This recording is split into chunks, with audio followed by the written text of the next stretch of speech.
एक बार अकबर और बीरबल बागीचे में बैठे थे।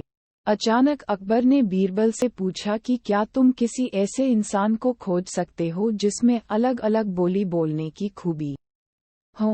बीरबल ने कहा, क्यों नहीं, मैं एक आदमी जानता हूँ जो तोते की बोली बोलता है, शेर की बोली बोलता है और गधे की बोली भी बोलता है।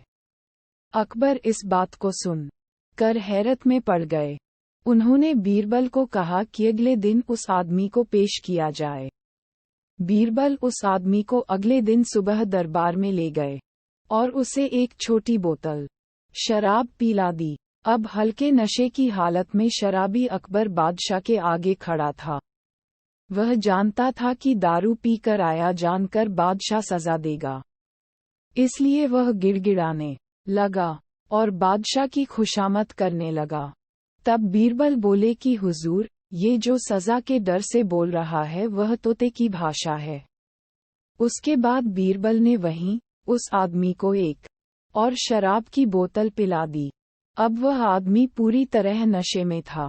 वह अकबर बादशाह के सामने सीना तान कर खड़ा हो गया। उसने कहा कि आप नगर के बादशाह हैं तो क्या हुआ, मैं भी अपने घर का बादशाह हूँ।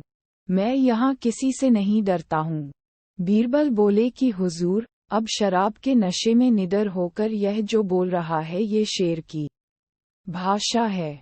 अब फिर से बीरबल ने उस आदमी का मुंह पकड़कर एक और बोतल उसके गले से उतार दी।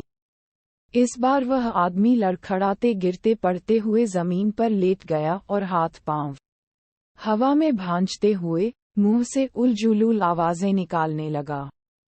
अब बीरबल बोले कि हुजूर, अब ये जो बोल रहा है वह गधे की भाषा है।